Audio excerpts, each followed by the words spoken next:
अस्सलाम वालेकुम। अपने चैनल पर आपको खुशामदीद कहते हैं। बराए मेहरबानी अगर अब तक आपने हमारा चैनल सब्सक्राइब नहीं किया तो इसे ज़रूर सब्सक्राइब कर लें और साथ ही बेल आइकन प्रेस कर दें ताकि इससे हमारी हौसला अफजाई हो सके।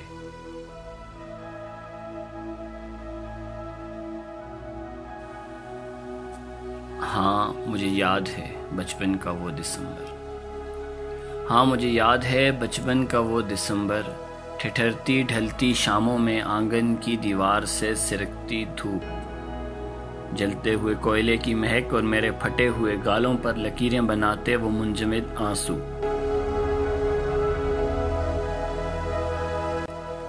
आसमान पर जमती वो बादलों की धुंध देखकर अम्मी का दरवाजे में खड़े होकर पुकारना और हम सब का मिट्टी भरे कंचे संभाल कर अपने अपने घरों को भागना, और फिर रात भर छुप छुप कर आसमान को तकते हुए बर्फ गिरने की दुआएं करना, फिर सुबह पो फटते ही सैन में गिरती बर्फ के सितारे चुनना, और बर्फ गिराते आसमान को देख देख कर खुद भी बर्फ के गालों के साथ उड़ते हुए महसूस करना। और फिर तुम आ गई और बचपन का दिसंबर बीत गया।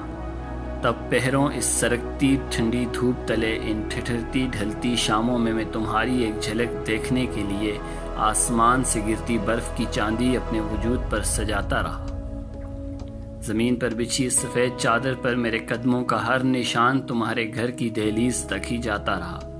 फिर वो दिसंबर भी बीत गया और देखो अब भी गली की इस नुक्कड़ पर खड़ा हूँ, और ठिठुरती ढलती शाम भी है पर सुनहरी धूप सिरकती नहीं। वक्त जैसे थम सा गया है। बर्फ के सितारों में बालों में चांदी बखेर तो रहे हैं पर इन्हें भिगो नहीं पाते। ये कैसी बर्फीली शाम है जिसकी सर्दी मेरे आंसू जमा नहीं पाती। जलते कोयले का धुआं आंख जलाता है पर इसमें वो महक नहीं। और देखो मेरे घर का दरवाज़ा पट खोले खड़ा तो है, लेकिन अम्मी की डांट न जाने कहाँ खो गई है। तुम्हारे घर की तरफ जाते सभी रास्ते इस कदर सुनसान क्यों पड़े हैं? इस बर्फीली शाम में मेरे बचपन के दिसंबर में कितना फ़र्क है। हमें फीडबैक ज़रूर दीजिएगा कि हम इसमें किस किस्म का कंटेंट ऐड कर सकते हैं और आपको किस टाइप का कंटेंट चाहिए।